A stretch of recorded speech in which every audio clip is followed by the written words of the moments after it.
Jangan lupa subscribe channel ini. Saya pasti ya. Oke. Kisah serigala dan 7 sapi. Yakub mempunyai 12 orang anak. 2 yang terakhir adalah Yusuf dan adiknya Bunyamin. Ibunya meninggal saat keduanya masih kecil. Yakub sangat menyayangi keduanya yang masih kecil. Janji Allah pada Yakub adalah bahwa akan keluar seorang nabi dari tulang belakangnya, seperti halnya Ibrahim sebelumnya. Pada suatu hari, Yusuf menemui ayahnya untuk menceritakan mimpi anehnya. Yusuf kecil melihat 11 bintang, matahari, dan bulan sujud padanya. Yusuf bangun dari tidurnya, ketakutan, dan menceritakannya kepada ayahnya. Yakub sebagai nabi yakin bahwa anak ini akan memperoleh kedudukan yang mulia, dan akan terjadi sesuatu kepadanya. Ia menasihati anaknya agar menyembunyikan mimpinya. Wahai anakku, janganlah engkau menceritakan mimpimu kepada saudara-saudaramu. Mereka akan membuat tipu daya untuk membinasakanmu. Sungguh setan itu musuh yang jelas bagi manusia. Surat Yusuf 12:5-31. Yakub tahu bahwa saudara-saudara Yusuf membencinya. Bagaimana seandainya mereka tahu tentang mimpi ini? Ibunya mana? Ibunya ada. Apa mau yang meninggal? Yang meninggal.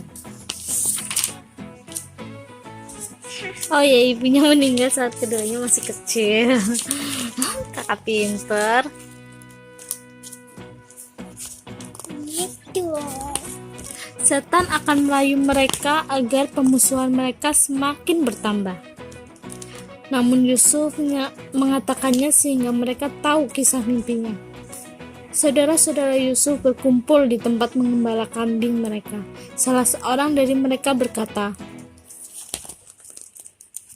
"Sesungguhnya Yusuf dan saudaranya Bunyamin lebih dicintai ayah daripada kita. Padahal kita adalah satu golongan yang kuat. Sungguh ayah kita dalam kekeliruan yang nyata." QS Yusuf 12. Yang lain berkata, "Bunuhlah Yusuf atau buanglah dia ke suatu tempat agar perhatian ayah tertumpah kepadamu, dan setelah itu kamu menjadi orang-orang yang baik." QS Yusuf 12:9. Yang tertua berkata, "Janganlah kamu membunuh Yusuf, tetapi masukkan saja dia ke dasar sumur, agar dia dipungut oleh sebagian musafir, jika kamu hendak berbuat." QS Yusuf 12:10. Jika ia berada di dalam sumur, maka ia akan ditemukan oleh orang-orang yang sedang lewat, dan akan menjualnya.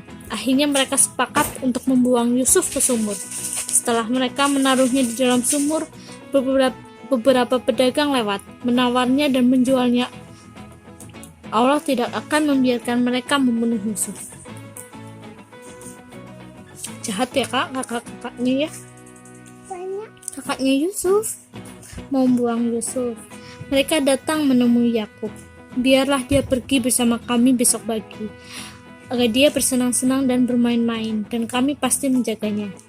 QS Yusuf 12:12. Yakub berkata, "Aku takut kalian pergi untuk bermain-main sehingga meninggalkan Yusuf sendirian, dan serigala memangsanya. Yusuf masih kecil sehingga tidak akan mampu melindungi dirinya sendiri.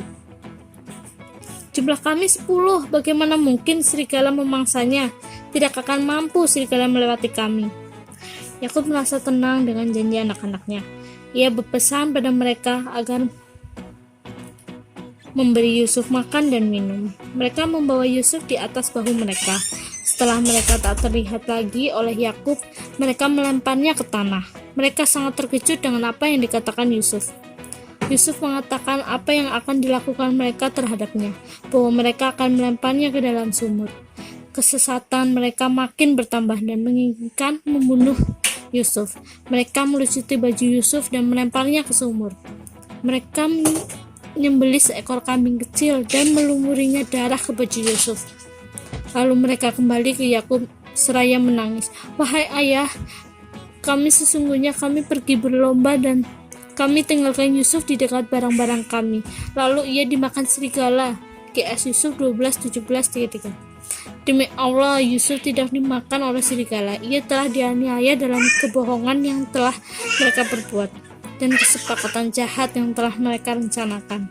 Mereka menunjukkan baju Yusuf pada ayahnya, namun ia tidak menemukan satupun sobekan, seperti serigala telah memakan Yusuf, namun tidak meninggalkan bekas taring di bajunya. Namun dia lupa pada pesan Yusuf, sehingga ia tetap dalam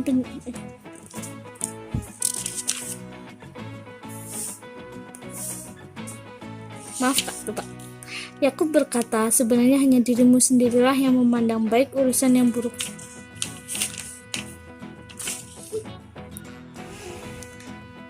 Yakub berkata, sebenarnya hanya dirimu sendirilah yang memandang baik urusan yang buruk itu. Maka hanya bersabar, itulah yang terbaik bagiku, dan kepada Allah saja memohon pertolongannya terhadap apa yang kamu ceritakan. Ia tidak memiliki apapun sekarang, kecuali sabar atas ketentuan qada Allah. Si kecil Yusuf menangis di dalam sumur. Tiba-tiba ia melihat timba kecil yang diikat tali turun ke sumur. Maka Yusuf bergantung pada tali. Ia keluar bersamanya. Laki-laki yang sedang menimba berteriak, "Oh senangnya, ini adalah seorang anak muda." GS Yusuf 12:19. Laki-laki itu bermaksud mengambil air untuk rombongan pedagang. Namun ia mendapat seorang anak yang tampan. Ia akan menjualnya di Mesir. Tidak ragu lagi bahwa ia akan mendapatkan keuntungan uang yang banyak. Yusuf yang mulia, anak orang yang mulia, ditawan untuk dijual dengan penjual yang rendah di Mesir. Ia dibeli oleh seorang perdana menteri Mesir. Ia meminta istrinya untuk memelihara Yusuf kecil, pintar dan tampan, sehingga ia tidak kehilangan masa kecilnya. Sang istri merawat Yusuf dan menyaksikannya tumbuh dewasa di hadapan matanya. "Kakak, aku malah ke situ. Nih, Yusufnya udah gede nih, Kak." Sehingga ia dicintai dan dirindukan para mencintainya dan merindukannya. Ia meliburkan para pembantunya dan mengunci seluruh pintu. Ia hendak berbuat jahat terhadap Yusuf, namun Yusuf lari di depannya dan ia mengejarnya di belakang sehingga baju belakangnya robek. Pintu terbuka dan di depan pintu ada perdana menteri dan anak paman istrinya. Istrinya segera berdusta, "Yusuf bermaksud jahat padaku." Anak pamannya berkata, "Kita lihat baju Yusuf. Jika sobeknya di depan, maka engkau yang benar. Namun jika sobeknya di belakang, maka engkau yang dusta, dan Yusuf yang benar." Semua menyaksikan kebenaran Yusuf. Allah telah menyelamatkannya. Istri perdana menteri ini ingin menghentikan berita buruk tentangnya, maka ia mengumpulkan setiap istri menteri. Ia menyediakan ruangan bagi mereka, buah-buahan, memberi pada setiap wanita itu sebuah pisau dan meminta Yusuf untuk keluar. Saat para wanita itu menyaksikan keindahan, ketampanan, dan cahaya Yusuf, mereka memotong jari-jari mereka sebagai ganti buah-buahan. Para suami takut istri-istri mereka tergoda Yusuf, maka mereka memasukkan Yusuf ke penjara. Ia diselimi karena tidak pernah melakukan kejahatan atau berbuat dosa. Pada masa itu, Raja Mesir telah memerintah dalam waktu yang lama. Sebagian dari mereka ingin membunuhnya, maka mereka menaruh racun pada makanan roti yang dibuatkan oleh tukang roti, dan berusaha memasukkan racun pada minumannya. Namun si pemberi minum menolaknya. Raja mengetahui rencana jahat ini dan menyuruh memenjarakan pembuat roti dan pemberi minum hingga ada keputusan tentang keduanya. Di dalam penjara keduanya bertemu Yusuf. Yusuf memiliki akhlak yang baik. Semua orang menyukainya. Pada suatu malam keduanya bermimpi. Si pemberi minum bermimpi dirinya memberi minum raja, sama seperti biasanya. Si pembuat roti bermimpi dirinya disalib di papan kayu dan burung mematuk di kepalanya. Yusuf menafsirkan mimpi keduanya, bahwa pemberi minum akan mendapatkan kembali pekerjaannya dan akan bebas dari kehancuran, sedangkan pembuat roti akan disalib seperti mimpinya dan meninggal. Yusuf berpesan agar pemberi minum menceritakan kisahnya pada raja, sehingga ia dikeluarkan dari penjara yang dimasukinya karena kezaliman. Tuh, nggak boleh bohong, Kak. Namun ia lupa pada pesan Yusuf sehingga ia tetap dalam penjara selama 9 tahun. Dalam tidurnya raja bermimpi 7 sapi gemuk keluar dari sungai Nil. Lalu datang 7 sapi kurus memakan sapi-sapi gemuk itu. Sapi yang kurus makan sapi yang gemuk. Ia juga melihat 7 tangkai padi yang hijau dan 7 tangkai padi yang kering. Raja bangun dari tidurnya. Dengan perasaan terkejut, lalu ia tidur lagi dan memimpikan hal yang sama. Ia pun bangun sambil berteriak, "Berikanlah pendapat tentang mimpiku. Apa makna mimpi itu?" katanya. "Mimpi itu tidak lebih sekedar pikiran dan kekhawatiran saja," kata mereka. Tidak, mimpi itu datang berulang kali." Maka pemberi minum itu ingat tentang Yusuf, pemuda yang menafsirkan mimpinya. "Utuslah aku untuk menemuinya di penjara." Ia menemui Yusuf di penjara dan menceritakan mimpi raja padanya. Yusuf menaksirkan mimpi itu padanya. "Kalian bercocok tanam selama 7 tahun terus menerus. Lalu 7 tahun berikutnya adalah musim kemarau. Tidak ada hujan dan tanaman. Kemudian datang 1 tahun di mana ada hujan, kalian bercocok tanam. Hewan-hewan makan dan minum, maka kalian memeras susunya dan meminumnya." Saat raja mendengar hal itu, jiwanya merasa tenang. Panggil Yusuf menghadapku. Saat utusan raja menemui Yusuf di penjara, ia berkata, "Temuilah raja, tanyakanlah padanya tentang keburukanku terhadap para wanita." Maka raja mengumpulkan para wanita. "Apa yang telah Yusuf lakukan pada kalian? Kami tidak mengetahui keburukannya. Demi Allah, sesungguhnya ia tidak bersalah." Istri Perdana Menteri berkata, "Sekarang telah jelas kebenaran Yusuf bebas, dan aku yang zalim disebabkan oleh nafsu yang mendorongku berbuat jahat." Raja mengetahui bahwa Yusuf tak bersalah, maka ia mengeluarkannya dari penjara dan membawanya ke istana. "Hari ini engkau di samping kami memiliki tempat terpercaya, maka pilihlah apa yang kau suka," kata raja. "Jadikanlah aku bendahara Mesir, karena aku orang yang cerdas dan mampu menjaga," jawab Yusuf. Raja memberinya kedudukan Perdana Menteri. Yusuf menjadi Perdana Menteri setelah dipenjara dan mengalami perbudakan untuk memulai hidup yang baru. Kelaparan dan kekeringan telah melanda seluruh negeri, khususnya Mesir dan Syam. Kelaparan telah menimpa saudara-saudara Yusuf, maka mereka datang ke Mesir, karena rajanya telah mengeluarkan perintah untuk menyimpan makanan dan biji-bijian sebagai persiapan untuk tahun-tahun kemarau seperti mimpinya. Mereka membawa barang dan untuk ditukarkan dengan makanan. Mereka tidak tahu bahwa mereka datang kepada Yusuf, Perdana Menteri Mesir. Mana mungkin Yusuf telah dilemparkan ke sumur. Mereka menyangka bahwa ia telah meninggal. Yusuf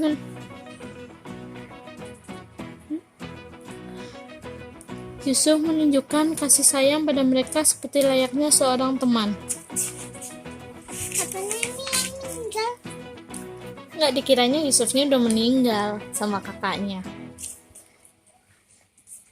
Menceritakan tentang saudaranya yang hilang. Yusuf dan saudaranya yang kedua yang ada di Syam beserta ayahnya Yakub. "Aku tidak akan pernah memberi kalian makanan sampai engkau membawa saudara kalian padaku," kata Yusuf. Ia memerintahkan para tentaranya untuk mengembalikan barang-barang mereka tanpa sepengetahuan mereka, hingga mereka kembali lagi pada kedua kalinya. Mereka kembali kepada Yakub. "Ayah, Perdana Menteri menolak memberikan makanan pada kami, kecuali kami membawa saudara kami Bunyamin. Bagaimana aku mempercayakan Bunyamin kepada kalian? Aku telah mempercayakan Yusuf pada kalian sebelumnya, namun kalian menghilangkannya."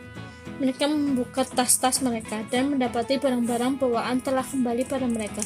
"Ayah, inilah bukti kejujuran kami." Lalu mereka bersumpah atas nama Allah akan mengembalikan Bunyamin pada Yakub kecuali Allah menentukan hal lain. Maka ia mengizinkan mereka membawa Bunyamin. Bunyamin pergi ke Mesir bersama saudara-saudaranya. Ia tidak tahu apa yang akan terjadi di sana nanti. Yusuf memikirkan suatu cara untuk mengelabui saudara-saudaranya. Ia meminta para pengawalnya menyimpan takaran kerajaan atau alat untuk mengukur sesuatu di dalam barang bawaan Bunyamin, lalu mencarinya sehingga ditemukannya di dalam bawaannya. Pengawal memasukkan takaran kerajaan itu di dalam barang bawaan Bunyamin. Lalu seorang berteriak, telah hilang takaran kerajaan atau telah dicuri. Barang siapa mengembalikan baginya hadiah makanan yang baik. Kami adalah anak-anak seorang nabi, tidak mungkin mencuri. Para pengawal memeriksa setiap barang bawaan. Barang-barang bawaan saudara-saudara Yusuf diperiksa terlebih dahulu, lalu barang Bunyamin dan menemukannya. Kemudian mereka memberitahu hal tersebut kepada Yusuf, seperti benar-benar terjadi. Yusuf meminta mereka menyimpan rahasia ini. Saudara-saudara Yusuf berusaha membela Bunyamin di hadapannya. Ambillah salah satu di antara kami sebagai gantinya, karena ayahnya sudah sangat tua. Kami tidak akan menahan kecuali orang yang ketahuan sebagai pencuri, kata Yusuf. Saudara-saudaranya tidak bisa membujuk Yusuf bagaimana mereka akan menemui Yakub. Padahal mereka telah bersumpah atas nama Allah untuk mengembalikan anaknya. Mereka telah menghilangkan Yusuf dan kehendak mereka sendiri. Mereka berdiskusi atas masalah ini. Yang tertua berkata, "Pulanglah pada ayah kalian. Katakan bahwa anaknya telah mencuri. Jika tidak percaya, tanyakanlah pada orang-orang yang pergi bersama kami." Saudara Yusuf pulang menemui Yakub. Ia merasa sangat sedih hingga matanya buta. Ia ingat Yusuf kecil yang sebelumnya telah dihilangkan oleh saudara-saudaranya. "Pergilah kalian, carilah Yusuf. Aku merasakan kehadirannya." Yusuf, Yusuf, engkau akan meninggal saat masih mengingat Yusuf. Saudara-saudara Yusuf kembali ke Mesir. Mereka hanya membawa sedikit barang. Saat menemui Yusuf, mereka memohon agar mempercayai mereka dan memberikan mereka makanan. Apakah kalian ingat apa yang kalian lakukan pada Yusuf dan saudaranya di masa lalu saat kalian adalah orang-orang bodoh? Sekarang mereka yakin kebenaran ucapan ayah mereka. Orang yang sedang berbicara adalah Yusuf. Engkau adalah Yusuf. Ya, aku Yusuf, dan ini saudaraku. Sungguh Allah telah melimpahkan karunia-Nya kepada kami. Sesungguhnya barang siapa bertakwa dan bersabar, maka sungguh Allah tidak menyia-nyiakan pahala orang yang berbuat baik.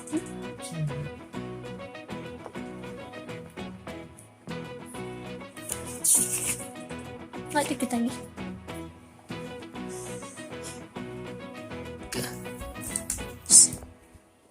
Mereka berkata, "Demi Allah, sungguh Allah telah melebihkan engkau di atas kami, dan sesungguhnya kami adalah orang-orang yang bersalah atau berdosa." QS Yusuf 12:91. Semoga Allah memaafkan kalian, mengampuni dosaku dan dosa kalian. Pergilah kalian membawa bajuku ini, dan usaplah pada wajah ayahku hingga ia akan kembali bisa melihat, kata Yusuf. Lalu bawalah ia ke sini, bawalah seluruh keluarga kalian ke Mesir. Saat rombongan pulang ke Mesir, Yakub mencium wangi baju Yusuf dan berkata pada anak-anaknya, "Ini adalah wangi Yusuf, aku dapat merasakannya." Mereka menyangka bahwa ia gila, namun datanglah anaknya yang membawa baju Yusuf, mengusapkannya pada wajahnya, maka penglihatannya kembali normal. Kemudian anak-anaknya mohon maaf pada Yakub. Yakub telah memaafkan mereka. Mereka semua bersiap-siap untuk perjalanan ke Mesir. Yusuf menyambut mereka. Tiba-tiba semua sujud pada Yusuf, sebelah saudara, ibu, dan ayahnya. Yusuf segera membawa ibu dan ayahnya ke atas singgasana. "Ayahku, inilah makna mimpiku saat aku masih kecil. 11 bintang, matahari, dan bulan sujud padaku. Allah telah menunjukkannya, menyelamatkanku dari kejahatan dan mengampuni saudara-saudaraku." Semua keluarga Yakub hidup di Mesir sejak saat itu. Yusuf berseru pada Allah, "Tuhanku, sesungguhnya Engkau telah menganugerahkan kepadaku sebagian kekuasaan dan telah mengajarkan kepadaku sebagian takwil mimpi. Wahai Tuhan, pencipta langit dan bumi, Engkaulah pelindungku di dunia dan akhirat. Wafatkanlah aku dalam keadaan muslim dan gabungkanlah aku dengan orang yang saleh." Yusuf 12:101-40. Nah, selesai.